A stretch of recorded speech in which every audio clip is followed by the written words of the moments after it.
I would like to open the session with a quote by Malcolm Gillett. Today, more than ever before in human history, the wealth or poverty of nation depends on the quality of higher education. Those with a larger repertoire of skill and a greater capacity for learning can look forward to lifetimes of unprecedented economic fulfillment. Simply indicates the importance of education in development of any country. Next slide. I've collected some data for you regarding the growth of private universities worldwide. You can see the data. It's from World Higher Education Database. In 1944, there were 1,436 universities, and by 2015, there are more than 10,000 universities. In Asia, it was 340, and in 2015, it is more than 3,459. In Europe, 101, and 2015, it is more than 1,353. In North America, despite height to start with, 924, and in 2015, it is 2,526. Surprisingly, Latin America and Caribbean, there's only 60 universities that were back in 1944, but in 2015, there were more than 2,437, a significant and a dramatic change compared to the growth in other parts of the world. And then we come to Africa with 7, and they grew up to 972, Oceania from 4 to 62. This simply shows that in the Latin American and Caribbean, there has been a dramatic improvement in education sector. Next slide.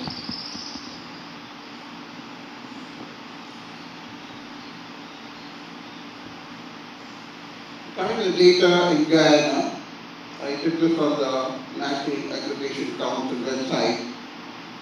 There are only 15 higher education institutions listed on the website which are registered with the National Accreditation Council, but it does not include the public university here. Next slide. I would like to speak upon the Texila's contribution to the education sector in Guyana. The vision of the university is to be the center of excellence in higher education. See there. And also to focus on research and innovation, which meets the aspirations of the global community. The next slide.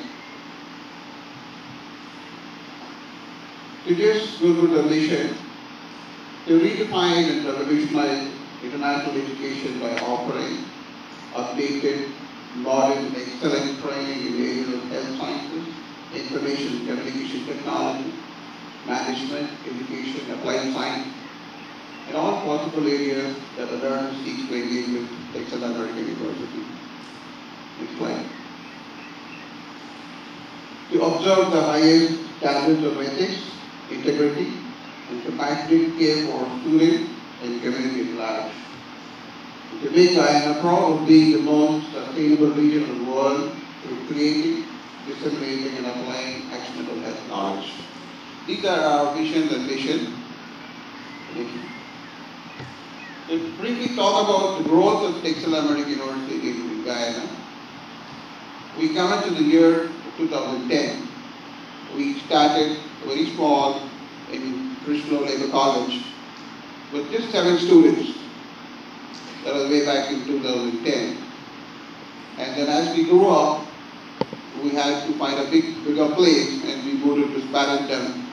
We rented a place there, and then we grew up to about 300 to 400 students.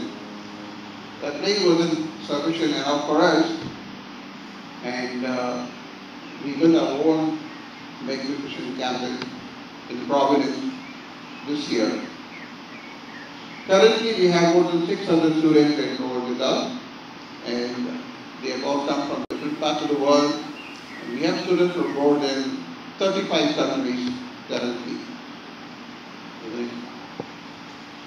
This is the new campus, a beautiful campus, which is situated in Providence, closer to the Guyana Cricket Stadium and Princess Hotel. Next slide.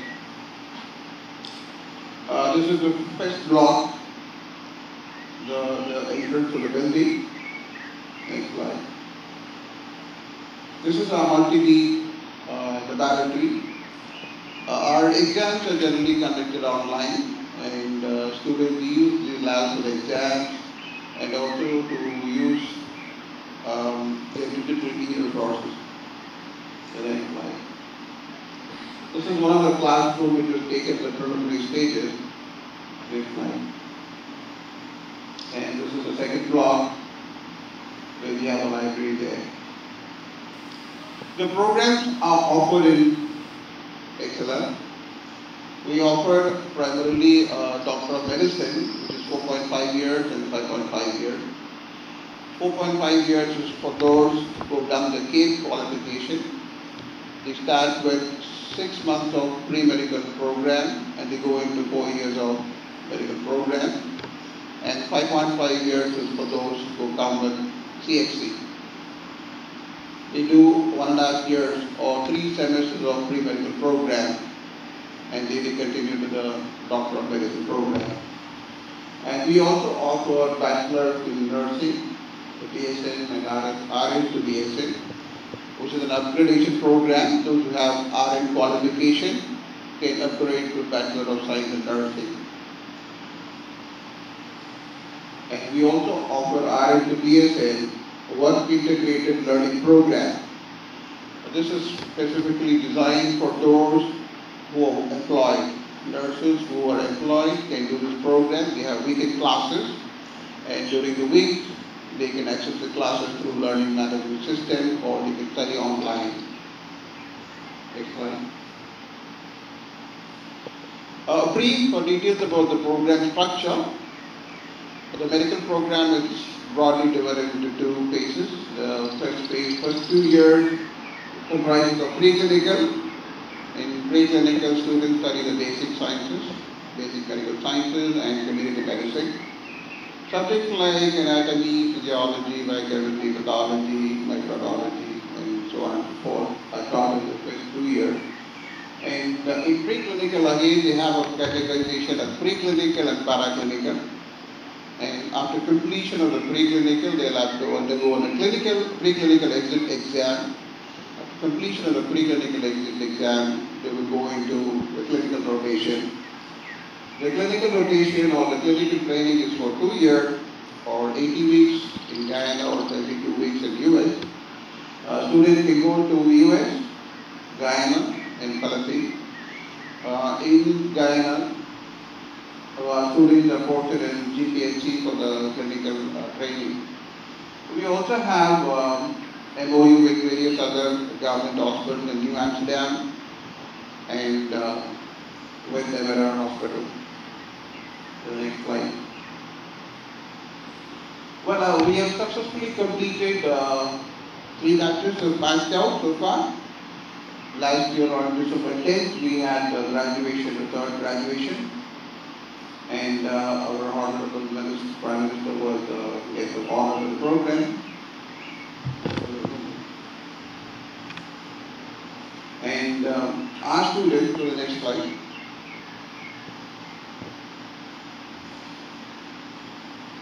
Students those who passed out, those who graduated, are currently doing a residency in US. About 3 of them are doing residency in US.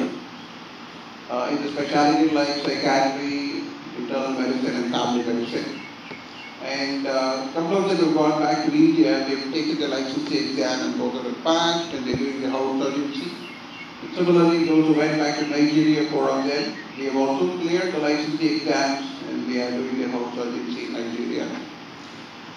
And in India, in Guyana, students those who have completed the course are registered with Medical Council of Guyana. and they are currently, 10 of them are doing their internship in GPSC. This is one of the significant accomplishments for Texila. And we are very proud that all the students who went back to India and Nigeria, 100% pass percentage were there in the licensing itself. So it shows the quality of the education imparted through Texila. The next one. Well, why Texila is very important and very different from other universities? We have some significant reasons over here. We are not offshore university, we are international university based in Guyana. Because generally the offshore university focus on training students to send them to US or prepare them for US MLE. So we don't focus only on US. We have a curriculum which is also suitable for practicing in the Caribbean. We emphasize more on community medicine and research. Our focus is to develop doctors who can treat patients, compassionately treat the poor and rich alike, both in the Caribbean, in Guyana and the Caribbean, and in other countries from where we belong to. And our emphasis on research, I would like to expand a little bit on this. Starting from the MD3 level, that is from the second year onward, we focus on research. We try to build capacity in doing research. They work on something like article review, they review articles, which is a mandatory requirement. And of late, we have also formed various research committees, and students start doing research as early as in the first year. And use of technology, one of the reasons for us to grow very fast was the use of technology. We are highly technical oriented and technology backed up university. We have various programs like the learning management system, ERP, which is for the data management, CRM, which is process oriented, DMS for again document management, and other e-resources. The learning management system, we are pretty strong on that. All our learning materials, classes are held through the learning management system. We use a platform called Moodle. More than 80 million people are using Moodle as of now worldwide. We are also using Moodle. Students can learn from the learning management system, and even the examinations are conducted through the learning management system. The next one is like adhering to the quality process. We have a strong quality assurance team which emphasizes on the process and the policies, and periodical auditing is being conducted to ensure the quality of the delivery of the program. And we are also strongly supported by international faculty members. We have faculty from the Philippines, India, Nepal, and then prominent faculty members from Guyana as well. And of course, the clinical training, as of now, we offer clinical training in different parts of the world, and in the US, primarily in Chicago, and the Philippines, one of the largest medical university in the Philippines. We have a MOU with them, and of course in Guyana at GPSC. Next slide. Well, the Texila American University did impact. TA was contributed significantly to the education sector in Guyana. It is grown as one of the largest private medical university in Guyana, and it has invested more than multi-billion dollars in Guyana in infrastructure. And significantly, we also offer 50% scholarship to the Guyanese students, and offer employment from various sectors, which could be direct or indirect employment. Next slide. The economic impact. It offers more than $100 billion benefit in the form of scholarship every year to the local population. And we spend more than $120 billion for training of students locally in different health facilities. And more than 450 plus staff live in rented house, thereby benefiting the local community. Next slide. And there are direct and indirect taxes. Other businesses are raising out of the foreign students coming into Guyana. and then more spreading into the local market. And then we envision that Guyana to become a destination for education tourism. And I think we are very much almost there. The future plans, we have plans to commence various other programs at bachelor's, master's, and PhD level. We have already applied for these programs on information technology, management, public health program, and we also intend to adopt villages around Providence to provide healthcare facilities, and also we have plans to work on telemedicine. Next slide. But to achieve all of these, we definitely need the support of our well-wisher, and we thank the government of Guyana for constantly supporting us in all our endeavors at all levels, and we also thank the people of Guyana and the other private organizations who have been very supportive to us and other stakeholders. Right. Well, I would like to end my presentation with another quote by Nelson Mandela. Education is the most powerful weapon which you can use to change the world. But I think we are focused on stepping up forward and making a mark in Guyana in the education sector. Thank you for listening to the presentation. Thank you, everybody.